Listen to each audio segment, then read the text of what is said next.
Hello everyone, I am Anjali Soni, your maths educator. BSc 4th sem में हम लोग differential equation पढ़ रहे हैं। आज के लेक्चर में हम क्या करेंगे, फॉर्मेशन ऑफ डिफरेंशियल इक्वेशन को सीखेंगे। तो आइए स्टार्ट करते हैं। तो देखिए, चैप्टर 1 में जहां हमने सारा बेसिक पढ़ा था, वहां एक टॉपिक और हमारे पास है, that is formation of differential equation, और उसी से रिलेटेड चैप्टर 1 में सारे एग्जाम्पल्स हैं। अब यहाँ देखिए हमें क्या करना है, यहाँ हमें जब सॉल्यूशन गिवन हो, उस सॉल्यूशन से हमें डिफरेंशियल इक्वेशन अगर बनानी है तो उसका क्या प्रोसेस है, वो प्रोसेस सारा हम आज की वीडियो में समझने वाले हैं।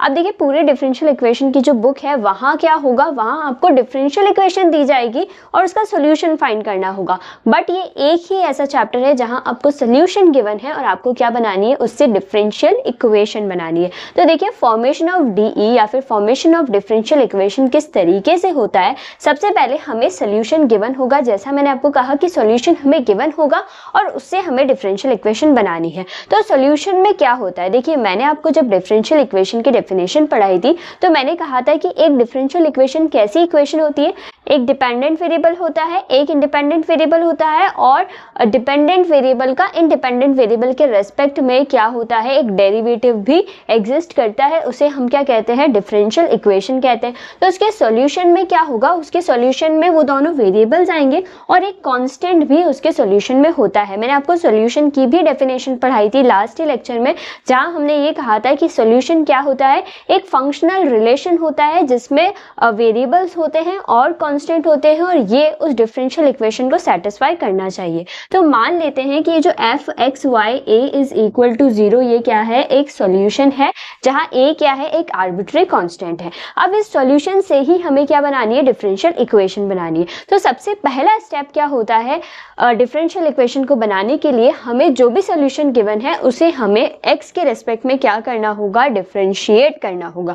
तो जब हम इस सॉल्यूशन को डिफरेंशिएट करेंगे तो आप देखेंगे कि यहाँ एक डेरिवेटिव और आ जाएगा, क्योंकि डिफरेंशिएट करेंगे तो dy बाय dx वाली टर्म भी यहाँ इंक्लूड हो जाएगी। तो डिफरेंशिएशन करने पर हमें क्या मिला, f of x y dy by dx, और यहाँ अभी भी वो आर्बिट्री कांस्टेंट a रहेगा। अब हमें क्या करना है, जो इक्वेशन 1 जो हमारी सॉल्यूशन की है और जो डिफरेंशिएट करने के बाद दूसरी इक्वेशन बनी है, उन दोनों इक्वेशन को यूज करके हमें जो कांस्टेंट a है उसे एलिमिनेट करना है। मतलब हमें क्या करना है, किसी भी एक में से उस कांस्टेंट की वैल्यू निकाल के दूसरे में अगर हम पुट कर देंगे तो कांस्टेंट एलिमिनेट हो जाएगा। तो हमें इन दोनों इक्वेशन को यूज करके कांस्टेंट को एलिमिनेट करना है, और जैसे ही हम कांस्टेंट को एलिमिनेट करेंगे हमें हमारी रिक्वायर्ड डिफरेंशियल इक्वेशन मिल जाएगी। जैसा कि हमने यहाँ लिखा है, from equation 1 and 2 when we eliminate constant a, तो ये जो मैंने रेड बॉक्स में यहाँ लिखी है, ये क्या है, ये हमारी रिक्वायर्ड डिफरेंशियल इक्वेशन है।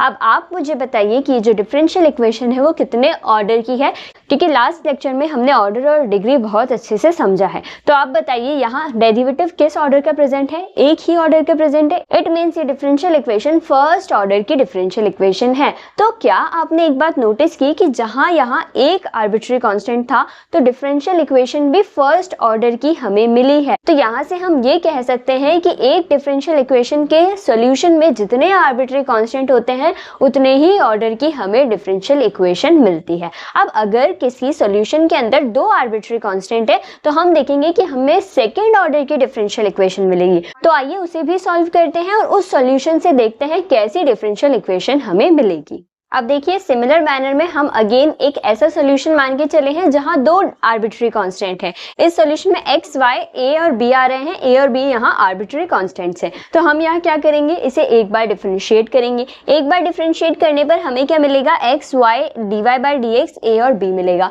अब क्योंकि यहाँ 2 आर्बिट्री कांस्टेंट है, इस वजह से इस सॉल्यूशन को हमें 2 बार डिफरेंशिएट करना होगा। तो यहाँ से आपको एक बात समझनी है कि जितने आर्बिट्री कांस्टेंट्स होते हैं उतनी ही बार हम सॉल्यूशन को क्या करते हैं, डिफरेंशिएट करते हैं। तो पहली बार डिफरेंशिएट किया तो मुझे f1 फंक्शन मिला। अगेन मैंने इसे फिर से डिफरेंशिएट किया तो मुझे क्या मिलेगा, d2y बाय dx स्क्वायर, एक नई टर्म यहाँ ऐड हो जाएगी। और फिर फर्स्ट, सेकेंड और थर्ड तीनों इक्वेशन को यूज करके मैं a और b कॉन्स्टेंट्स को जब एलिमिनेट कर दूंगी तो मुझे मेरी रिक्वायर्ड डिफरेंशियल इक्वेशन मिल जाएगी। तो यहाँ से आपने देखा कि ये जो डिफरेंशियल इक्वेशन हमें मिली है, ये कौन से ऑर्डर की डिफरेंशियल इक्वेशन है, सेकेंड ऑर्डर की डिफरेंशियल इक्वेशन है। क्यों, क्योंकि इसके सॉल्यूशन में हमें दो आर्बिट्री कॉन्स्टेंट्स थे। तो यहाँ से जो की पॉइंट्स आपको देखने को मिले हैं या सीखने को मिले हैं वो पहला ये है, सॉल्यूशन में जितने आर्बिट्री कांस्टेंट होते हैं उतने ऑर्डर की डिफरेंशियल इक्वेशन होती है। अगर सॉल्यूशन में n आर्बिट्री कांस्टेंट है तो डिफरेंशियल इक्वेशन n ऑर्डर की होगी। दूसरी बात आपको यहाँ से ये समझनी है कि सॉल्यूशन के अंदर आर्बिट्री कांस्टेंट्स होते हैं, डेरिवेटिव्स नहीं होते हैं, और डिफरेंशियल के अंदर डेरिवेटिव्स होते हैं, आर्बिट्री कांस्टेंट्स नहीं होते हैं। तो अगर आपको ये सारा कॉन्सेप्ट क्लियर है तो अब इसी कॉन्सेप्ट से रिलेटेड आइए कुछ एग्जांपल्स ट्राई करते हैं जहां हमें सॉल्यूशन गिवन होगा और हम उससे डिफरेंशियल इक्वेशन बनाएंगे। तो आइए स्टार्ट करते हैं एग्जांपल 1 के साथ। अब देखिए क्वेश्चन आपके सामने है, form DE of simple harmonic motion given by this. हमें सॉल्यूशन गिवन है और हमें इससे क्या बनानी है, डिफरेंशियल इक्वेशन बनानी है। तो अभी जैसा हमने सीखा था वही काम यहाँ हम करेंगे। सबसे पहले जो हमें सॉल्यूशन गिवन है उसे तो हम इक्वेशन 1 पुट कर देंगे। अब देखिए सबसे पहला स्टेप आपको क्या करना है, आपको सॉल्यूशन में पहचानना है कि यहाँ कितने आर्बिट्री कांस्टेंट्स है। और अगर आप देखेंगे तो यहाँ दो आर्बिट्री कांस्टेंट है, एक ए हमारा आर्बिट्री कांस्टेंट है और अल्फा। ए और अल्फा यहाँ दो आर्बिट्री कांस्टेंट गिवन है। तो आप मुझे बताइए इस सॉल्यूशन को हम कितनी बार डिफरेंशिएट करेंगे, 2 बार डिफरेंशिएट करेंगे। क्यों? क्योंकि यहाँ पर दो आर्बिट्री कांस्टेंट्स है। तो आइए इस क्वेश्चन को सॉल्व करते हैं। तो क्या लिखेंगे हम, here the given solution of differential equation contains two arbitrary constants,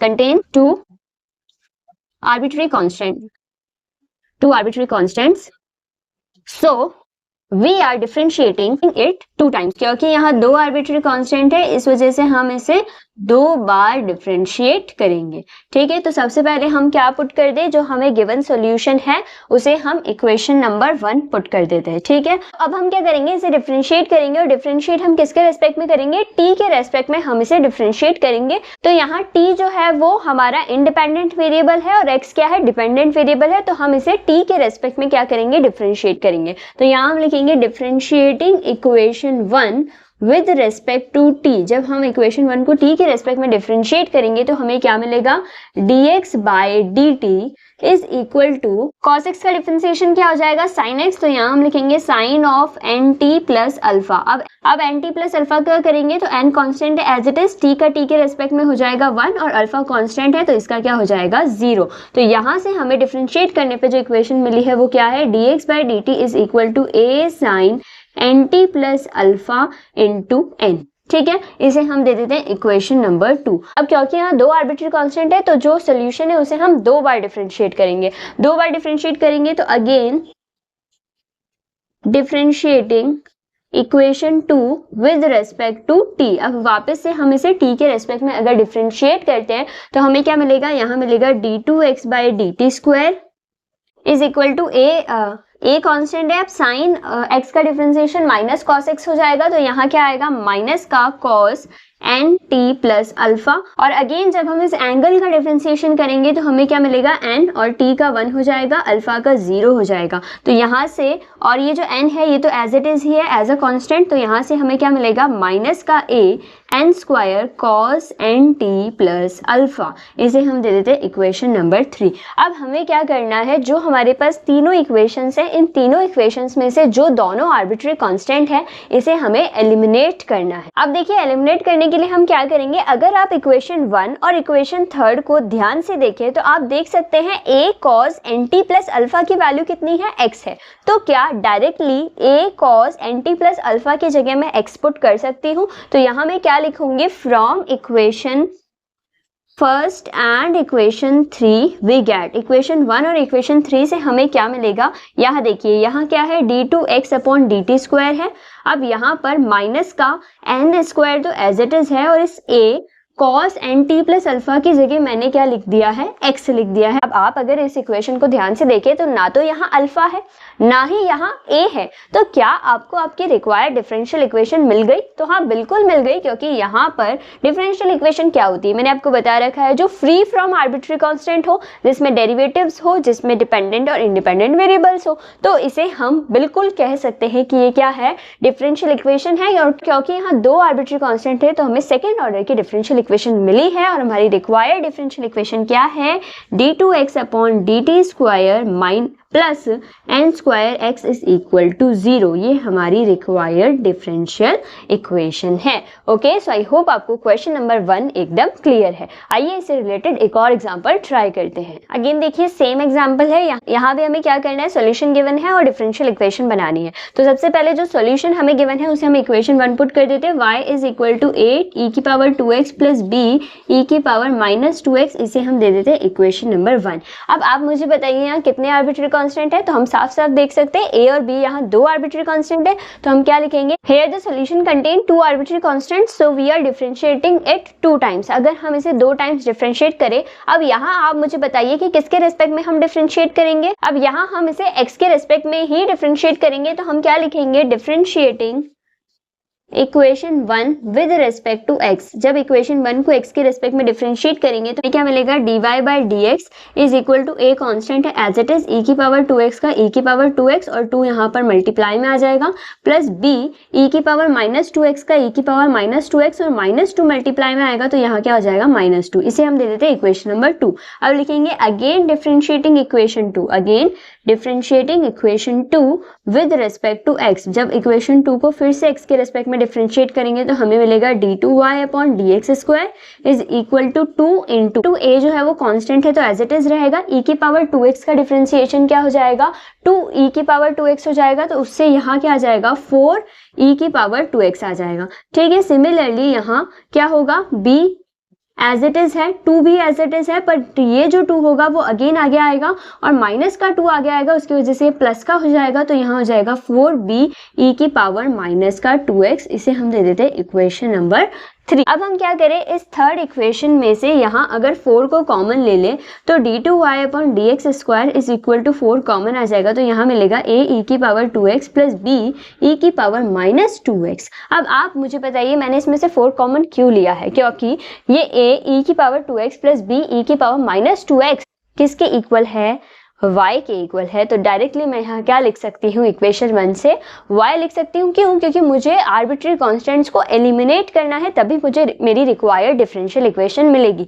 तो यहाँ से मैं क्या लिख सकती हूँ, d2y upon dx square is equal to 4y from equation 1, और यही हमारी क्या है, रिक्वायर्ड डिफरेंशियल इक्वेशन है। आप इसे इस तरीके से भी लिख सकते हैं, d2y upon dx square minus 4y is equal to 0 and this is the required differential equation of second order. क्यों, क्योंकि यहाँ 2 आर्बिट्री कॉन्स्टेंट्स प्रेजेंट थे। ओके, सो आई होप आपको फॉर्मेशन ऑफ डिफरेंशियल इक्वेशन से रिलेटेड ये दोनों examples एकदम clear है। अब देखिए जो फर्स्ट चैप्टर है डिफरेंशियल इक्वेशन का, यहाँ हमने सिर्फ बेसिक समझा है, इंट्रोडक्शन की डिफरेंशियल इक्वेशन क्या होती है और उससे रिलेटेड जो बेसिक टर्म्स थी वो सारी हमने सीखी है। तो यहाँ इस चैप्टर में हमारे पास सिर्फ 4 ही एग्जाम्पल्स हैं, तो एग्जाम्पल 3 ट्राई करते हैं। तो एग्जाम्पल 3 में भी हमें डिफरेंशियल इक्वेशन बनानी है और हमें जो कर्व है वो गिवन है, तो हमने क्या किया, इसे इक्वेशन 1 पुट कर दिया। अब आप देखिए यहाँ कितने आर्बिट्री कांस्टेंट है, तो मुझे यहाँ एक ही आर्बिट्री कांस्टेंट दिख रहा है, दैट इज c, तो हम इसे एक ही बार डिफरेंशिएट करेंगे। तो जब हम इसे डिफरेंशिएट करेंगे, differentiating equation 1 with respect to x के रेस्पेक्ट में जब हम इसे डिफरेंशिएट करेंगे तो हमें क्या मिलेगा, हमें मिलेगा dy by dx is equal to c constant as it is रहेगा, और इसका क्या होगा 2x माइनस c, और फिर x का क्या हो जाएगा 1 हो जाएगा और c का 0 हो जाएगा। यहाँ से हमें क्या वैल्यू मिली है, dy by dx is equal to 2c x minus C, इसे दे देते हैं इक्वेशन नंबर 2। अब देखिए यहाँ हमें क्या करना है, इस c जो कांस्टेंट है उसे एलिमिनेट करना। अभी तक जो दोनों एग्जांपल्स हमने सॉल्व करे थे वहाँ क्या था, डायरेक्टली हमने देखा कि इक्वेशन 1 से वैल्यू पुट कर दी और वो जो दोनों कांस्टेंट्स थे वो एलिमिनेट हो गए, बट यहाँ हमें थोड़ी बहुत कैलकुलेशन करनी होगी जिससे ये c कांस्टेंट क्या होगा, एलिमिनेट होगा। तो उसके लिए मैं क्या कर रही हूँ, मैं इक्वेशन 2 को इक्वेशन 1 से डिवाइड कर रही हूँ। क्यों कर रही हूँ, क्योंकि देखिए ये जो c है वो कैंसिल हो जाएगा और यहाँ x माइनस सी से भी x माइनस सी का एक ब्रैकेट कैंसिल हो जाएगा, तो थोड़ा बहुत सिंप्लीफाई क्वेश्चन हो जाएगा। तो हम नेक्स्ट स्टेप में क्या कर रहे हैं, डिवाइडिंग इक्वेशन 2 विद इक्वेशन 1। तो जब हम 2 को 1 से डिवाइड करेंगे तो हमें मिलेगा dy by dx upon y is equal to 2c x minus C upon c x minus C का होल स्क्वायर। तो यहाँ से एक ब्रैकेट कैंसिल हो जाएगा, c से c भी कैंसिल हो जाएगा, तो हमें यहाँ क्या मिलेगा 1/y dy by dx is equal two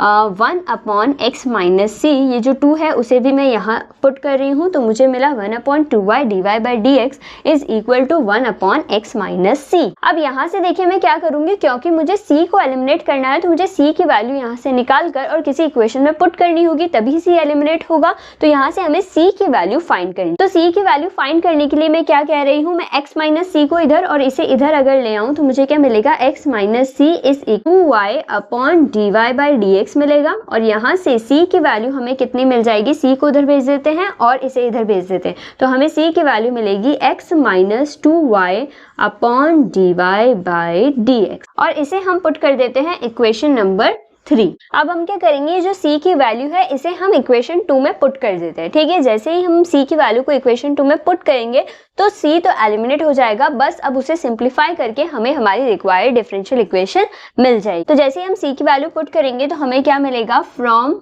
equation 2 से हमें क्या मिलेगा, हमें मिलेगा dy by dx is equal to 2, c की वैल्यू हम यहाँ पुट कर देते हैं, तो c की वैल्यू क्या है, x minus 2y upon dy by dx again x minus c, ठीक है। अगेन यहाँ c की वैल्यू पुट करेंगे तो हमें क्या मिलेगा, x माइनस, और ये जो वैल्यू है c की that is x minus 2y upon dy by dx। अब शायद उधर लाइट का रिफ्लेक्शन आने की वजह से आपको नहीं दिखेगा, तो हम क्या करते हैं, इसे इरेज करते हैं और फिर यहाँ से अगेन पूरा इसे सिंप्लीफाई करते हैं। अब देखिए यहाँ तक तो हमने सॉल्व कर लिया था, अब इसे आगे सिंप्लीफाई करना है बस, क्योंकि c तो एलिमिनेट हो चुका है, बट हम इस तरीके से डिफरेंशियल इक्वेशन को नहीं छोड़ सकते हैं, तो हम इसे सिंप्लीफाई करेंगे। सिंप्लीफाई करने के लिए हम देखिए क्या कर रहे हैं, dy by dx is equal to 2 अंदर मल्टीप्लाई हो जाएगा, तो हमें मिलेगा 2x minus 4y upon dy by dx, ठीक है। और यहाँ इधर हमें क्या मिलेगा, इधर मिलेगा x minus x plus 2y upon dy by dx, तो यहाँ x से x तो कैंसिल हो गया और यहाँ हमें क्या मिलेगा, dy by dx is equal to, अगर यहाँ इसे हम एज इट इज रहने देते हैं, 2x minus 4y upon dy by dx, और यहाँ क्या हो जाएगा, ये हो जाएगा 2y upon dy by dx। अब इसे अगर हम मल्टीप्लाई कर दे तो हमें क्या मिलेगा, dy by dx is equal to, ये दोनों मल्टीप्लाई होंगे तो हमें मिलेगा 4xy अपॉन dy बाई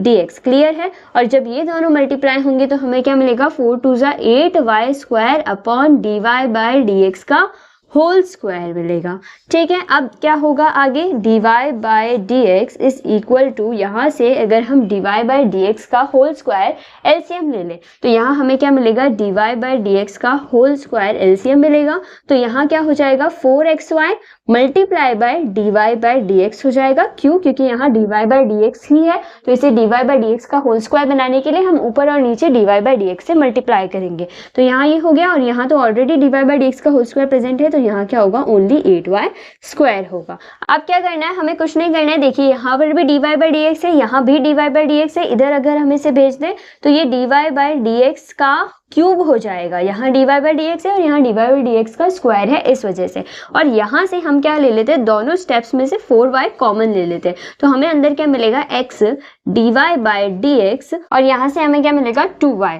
तो यही आपकी रिक्वायर्ड डिफरेंशियल इक्वेशन है, और यहाँ आप चेक भी कर सकते हैं क्योंकि यहाँ 1 आर्बिट्री कांस्टेंट था, तो ये फर्स्ट ऑर्डर की डिफरेंशियल इक्वेशन है। क्यों, क्योंकि यहाँ फर्स्ट ऑर्डर का डेरिवेटिव ही प्रेजेंट है। ओके, सो आई होप आपको ये थर्ड एग्जाम्पल भी एकदम क्लियर है। आइए अब एक और एग्जांपल ट्राई करते हैं फॉर्मेशन ऑफ डिफरेंशियल इक्वेशन से रिलेटेड। अब देखिए ये एक आने लायक क्वेश्चन हो सकता है, अगर फर्स्ट चैप्टर में से कोई क्वेश्चन बनेगा तो ये वाला क्वेश्चन बन सकता है। वैसे देखिए जो फर्स्ट चैप्टर है ये एक इंट्रोडक्शन चैप्टर है, यहाँ से डिफरेंशियल इक्वेशन में नॉर्मली जो पेपर में कम ही क्वेश्चन पूछे जाते हैं, क्योंकि जो हायर ऑर्डर की डिफरेंशियल इक्वेशन है उनके अलग अलग मेथड्स है, तो ऑब्वियसली उन्हीं पर क्वेश्चन पूछे जाएंगे। बट ये एक ऐसा क्वेश्चन है जो बहुत ही लेंथी क्वेश्चन है, और यहाँ हमें सोल्यूशन भी नहीं गिवन है। यहाँ हमें क्या बोला है, find D of all circles of radius A, कि ए रेडियस के जितने भी सर्कल्स होते हैं उसकी आपको डिफरेंशियल इक्वेशन फाइंड करनी है। तो सबसे पहले तो आपको सर्कल की इक्वेशन पता होनी चाहिए जिसकी रेडियस क्या हो, ए हो,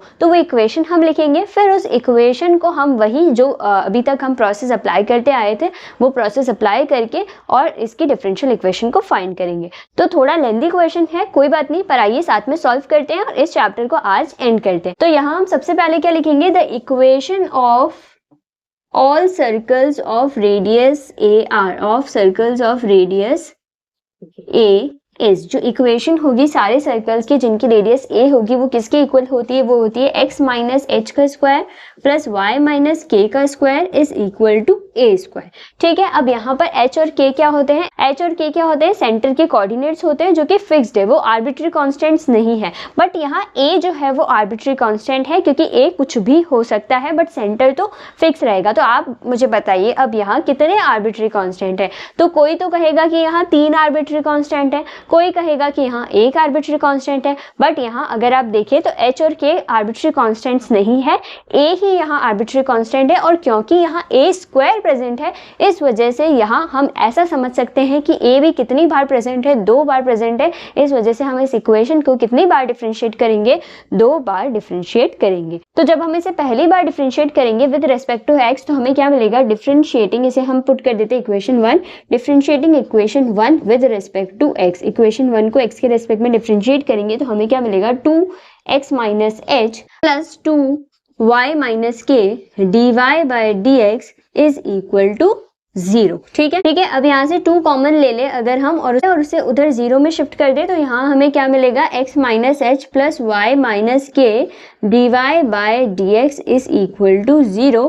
ये हम दे देते हैं इक्वेशन नंबर 2। अब क्या करेंगे, अगेन इसे डिफरेंशिएट करेंगे विद रिस्पेक्ट टू x, तो लिखेंगे differentiating equation 2 with respect to x, again differentiating equation 2 with respect to x। तो हमें क्या मिलेगा, जब हम इसे डिफरेंशिएट करेंगे तो यहाँ से हमें मिलेगा 1 क्योंकि h तो कांस्टेंट है तो वो 0 हो जाएगा। अब देखिए यहाँ जो है वो u इंटू वी वाला फॉर्म लगेगा तो यहाँ क्या हो जाएगा, y minus k as it is, dy by dx का क्या हो जाएगा, d2y बाई dx स्क्वायर हो जाएगा plus dy by dx as it is. और अब y माइनस के का करेंगे तो अगेन क्या आ जाएगा, dy बाई dx आ जाएगा। तो हमें क्या मिल रहा है यहाँ से 1 plus y minus k d2y upon dx square is plus dy by dx का whole square is equal to 0, equation number 3। अब देखिए हमें क्या करना है, हमें जो डिफरेंशियल इक्वेशन चाहिए ना तो उसमें h चाहिए, ना k चाहिए, ना ही हमारा ये a चाहिए। तो हमें क्या करना होगा, इसे एलिमिनेट करना होगा। तो यहाँ से मैं क्या करती हूँ, y माइनस के की वैल्यू निकालती हूँ और इक्वेशन नंबर 2 में पुट कर देती हूँ। तो यहाँ से हम क्या कर रहे हैं, y माइनस के की वैल्यू फाइंड कर रहे हैं। अब देखिए क्योंकि ये एक लेंथी क्वेश्चन है तो मैं आपको सजेस्ट करूंगी कि आप पेन पेपर लेकर बैठे और इस क्वेश्चन को साथ साथ में सॉल्व करें, क्योंकि मैं एक बार में बोर्ड पर इस क्वेश्चन को सॉल्व नहीं कर सकती हूँ, बार बार मुझे इरेज करना होगा। तो आप इसे साथ साथ में नोट करके रखिए। तो यहाँ से हम क्या कर रहे हैं, y माइनस के की वैल्यू फाइंड कर रहे हैं। तो हम क्या लिखेंगे, अगर इस 1 को और इस dy बाई dx के होल स्क्वायर को हम RHS में शिफ्ट कर दे तो हमें क्या मिलेगा, y minus k d2y upon dx square is equal to minus का 1 माइनस का dy बाय dx का होल स्क्वायर मिलेगा। और यहाँ से y माइनस के की वैल्यू कितनी आ जाएगी, y माइनस के की वैल्यू आ जाएगी -1 माइनस dy बाय dx का whole square upon d2y upon dx square. तो ये जो y माइनस के की वैल्यू हमें मिली है, इस वैल्यू को हमें क्या करना है, अब इक्वेशन नंबर 2 में पुट करना है। तो आप देख सकते हैं ये वैल्यू ऑलरेडी इतनी कॉम्प्लिकेटेड है, फिर जब हम इसे इक्वेशन 2 में पुट करेंगे तो ये और ज्यादा कॉम्प्लिकेटेड बनेगा। इस वजह से मैं आपको कह रही हूँ कि पेन पेपर लेकर बैठिए और साथ साथ में सॉल्व करिए। तो आइए अब क्या करते हैं, हम इसे इक्वेशन 2 में पुट करके इसे आगे सॉल्व करते हैं। देखिए ये थी हमारी equation 2, x minus H plus Y minus K D Y by D X is equal to 0। और यहाँ मैंने क्या किया है, ये जो y की वैल्यू अभी हमने लास्ट स्टेप में फाइंड करी थी वो वैल्यू मैंने क्या की है, यहाँ पुट कर दी है। यहाँ वैल्यू है -1 माइनस का d Y by D x square, तो मैंने यहाँ माइनस कॉमन ले लिया है और अंदर क्या हो जाएगा 1 plus D Y by D x का होल स्क्वायर। अब देखिए ये वैल्यू मैंने यहाँ क्यों पुट करी है, क्योंकि मैंने y माइनस के की तो वैल्यू निकाल ली, अब मुझे किसकी वैल्यू निकालनी है, x माइनस एच की वैल्यू निकालनी है। तो यहाँ से ये अलग चीज़ है, इससे आप कंफ्यूज मत होइए। यहाँ मैंने y की वैल्यू लिखी है कि y की वैल्यू हमने क्या फाइंड करी थी। अब मैं इस इक्वेशन को अगर सिंप्लीफाई करूँ तो मुझे क्या मिलेगा, x minus h is equal to, ये सारा जो है वो RHS में शिफ्ट हो जाएगा तो मुझे मिलेगा 1 plus D Y by D x का whole square upon d2y upon dx square into dy by dx। ये किसकी वैल्यू आ गई है? ये x माइनस h की वैल्यू आ गई। अब हमें क्या करना है? अब सबसे खतरनाक स्टेप है। क्यों? अब हमें x माइनस h और y माइनस k की जो वैल्यू है, इतनी बड़ी बड़ी वैल्यू, वो हमें अगेन इक्वेशन 2 में पुट करनी है और फिर इसे अगेन सिंप्लीफाई करना है। तो अब वक्त आ गया है कि आपको अपने दिमाग को बिल्कुल खोल लेना है। ऐसा नहीं कि इतनी टफ कैलकुलेशन देखकर आप वीडियो बंद करके चले जाए कि अब हमारे बस की बात नहीं है। ऐसा नहीं करना है। इस क्वेश्चन को पूरा सिंप्लीफाई करना है, कुछ नहीं करना है, सिंपल कैलकुलेशन है, साथ साथ में करेंगे तो सारी चीज़ें क्लियर होगी। तो आइए अब हम क्या करेंगे, इस x माइनस एच एंड इस y माइनस के की वैल्यू को इक्वेशन 2 में पुट करते हैं और अच्छी खासी कैलकुलेशन करते हैं। अब देखिए लास्ट स्टेप में जो हमने x माइनस एच और y माइनस के की वैल्यू निकाली है वो हमें इक्वेशन 1 में पुट करनी है। इक्वेशन 1 क्या थी? जो हमने सर्कल की इक्वेशन बनाई थी, x माइनस एच का whole square plus y minus k का whole square is equal to a square. तो अभी जो हमने x माइनस एच और y माइनस के की वैल्यू निकाली थी उसे हम इस इक्वेशन 1 में पुट कर रहे हैं। बुक में शायद इसे डायरेक्टली सॉल्व किया होगा और वहां इतनी लेंथी कैलकुलेशन नहीं होगी, तो आप कंफ्यूज हो सकते हैं कि कौन सा स्टेप कहां से आया। बट यहाँ मैं एक एक स्टेप को सॉल्व कर रही हूँ तो आपके सारे कॉन्सेप्ट क्लियर हो जाएंगे और ये क्वेश्चन आप खुद सॉल्व कर पाएंगे। हमने कुछ नहीं किया है, x माइनस एच और y माइनस के की वैल्यू पुट कर दी। तो आपने देखा था कि ये जो थी वो पूरी x माइनस एच की वैल्यू थी, बट इसका भी होल स्क्वायर यहाँ प्रेजेंट है, और ये y माइनस के की वैल्यू थी और इसका भी होल स्क्वायर यहाँ प्रेजेंट है, और ये हमारा क्या है, is equal to a square है। अब जब मैं क्या करूँ, इस dy बाई dx को अंदर मल्टीप्लाई कर दूँ तो मुझे क्या मिलेगा, dy by dx plus dy by dx का होल क्यूब मिल जाएगा यहाँ से, और पावर तो होल पावर क्या है, स्क्वायर ही चल रही है, और अपॉन में क्या है, d2y अपॉन dx स्क्वायर है। प्लस यहाँ से देखिए ये जो माइनस की वैल्यू है इसका स्क्वायर होगा तो ऑब्वियसली हमें प्लस की वैल्यू मिल जाएगी। तो यहाँ हमें क्या मिलेगा, 1 प्लस dy बाई dx का whole square upon d2y upon dx square का भी यहाँ होल स्क्वायर ही प्रेजेंट है। ठीक है, is equal to a square. अब मैं क्या कर रही हूँ, इन दोनों स्टेप्स में से 1 upon d2y by dx square का होल स्क्वायर कॉमन ले रही हूँ। तो यहाँ से जब मैं कॉमन लूंगी 1 upon d2y upon dx square का होल स्क्वायर कॉमन आ जाएगा, और यहाँ अंदर क्या बनेगा, a प्लस b का होल स्क्वायर की आइडेंटिटी और यहाँ भी a प्लस बी के होल स्क्वायर की आइडेंटिटी। तो हमें क्या मिलेगा, देखिए a स्क्वायर मतलब dy बाई dx का होल स्क्वायर प्लस होता है b स्क्वायर मतलब अगर हम इस टर्म का स्क्वायर करेंगे तो ऑलरेडी क्यूब है और इसका भी स्क्वायर हो जाएगा, तो हमें मिलेगा dy बाई dx की पावर 6। अब क्या मिलेगा, 2ab मिलेगा, तो हमें मिलेगा 2 dy by dx upon dy by dx into dy by dx का क्यूब। ठीक है, ये तो हमने क्या किया है, बस यहाँ जो है a प्लस बी के होल स्क्वायर की आइडेंटिटी ओपन की है। अब जब हम इसमें भी ओपन करेंगे तो हमें क्या मिलेगा, यहीं आगे लिख रही हूँ, यहाँ मिलेगा a का स्क्वायर मतलब 1, b का स्क्वायर मतलब dy बाई dx का, यहाँ ऑलरेडी स्क्वायर है, इसका भी स्क्वायर हो जाएगा तो इसकी power 4 plus 2 dy by dx का होल स्क्वायर, क्योंकि a b होता है, a तो 1 ही है इसलिए हमने यहाँ नहीं लिखा है, और ये ब्रैकेट यहाँ क्लोज हो जाएगा और is equal to a square. I hope आपको यहाँ तक कोई प्रॉब्लम नहीं है। देखिए सिंपल कैलकुलेशन है, आपको ये चीज़ डरा सकती है कि इतना ज़्यादा इसमें क्या हो रहा है, बट ऐसा कुछ नहीं है, सिंपल कैलकुलेशन है जो हम लोग कर रहे हैं, बस dy बाई dx के टर्म्स में इसे सॉल्व करते जा रहे हैं। अब नेक्स्ट स्टेप में क्या होगा, थोड़ा सा और अगर हम इसे सिंप्लीफाई कर दे तो ये देखिए dy by dx into dy by dx का whole cube,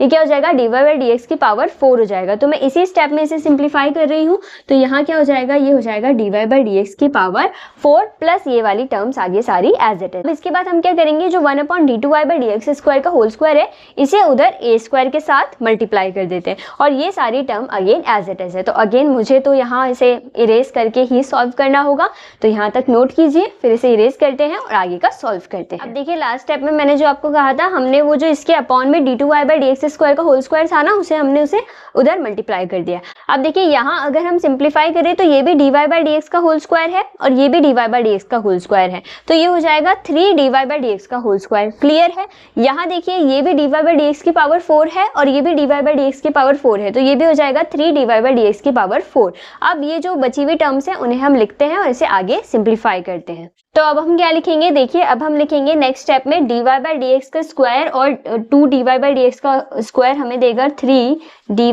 by D x का whole square plus dy by D x की पावर 6 तो एज इट इज ही रहेगी और ये दोनों टर्म्स मिलके हमें देगी 3dy बाई डी एक्स की पावर 4 प्लस 1 हमारा एज इट इज है is equal to a square d2y upon d x square का होल स्क्वायर। अब देखिए अब क्या करना है, इधर LHS में जो आपको टर्म्स दिख रही है ना, इसे मैं a प्लस बी का होल क्यूब की आइडेंटिटी में चेंज करूंगी। अब देखना कैसे चेंज करूंगी। सबसे पहले ये 1 आपको दिख रहा है, इस 1 को मैं क्या लिख सकती हूँ, 1 का क्यूब लिख सकती हूँ, कोई दिक्कत नहीं है। अब देखिए इस dy बाई डी एक्स की पावर 6 को मैं क्या लिख सकती हूँ, dy बाई डी एक्स का होल स्क्वायर की पावर 3 लिख सकती हूँ, इसमें भी कोई दिक्कत नहीं है, बिल्कुल। अब आगे बढ़ते हैं। अब ये जो 3dy बाई डी एक्स का होल स्क्वायर है इसे मैं कैसे लिख रही हूँ, देखिए 3dy बाई डी एक्स का होल स्क्वायर इंटू 1 लिख रही हूँ क्योंकि इसे 1 से मल्टीप्लाई करने पर अगेन यही मिलेगा। और लास्ट में ये जो टर्म हमारे पास बची है इसे मैं क्या लिख रही हूँ, 3 इंटू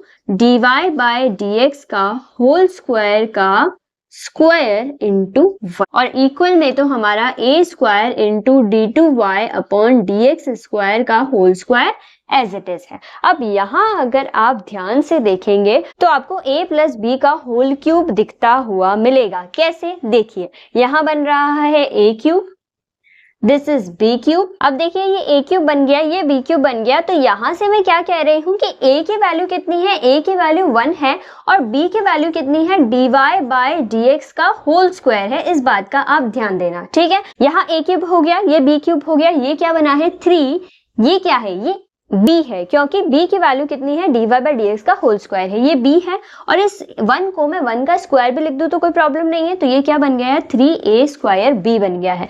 प्लस आगे अगर हम बात करें तो 3b स्क्वायर a बन गया है। 3b स्क्वायर a क्यों मैं कह रही हूँ, क्योंकि b की वैल्यू क्या है, dy बाई डी एक्स का होल स्क्वायर है, यहाँ उसका भी स्क्वायर प्रेजेंट है। तो मैं इसे क्या लिख रही हूँ, 3b square a equal to में तो वो एज इट इज है। तो यहाँ से हमने देखा a cube plus b cube plus 3a square b plus 3ab square जो होता है वो किसके इक्वल होता है, a प्लस b का होल क्यूब के इक्वल होता है।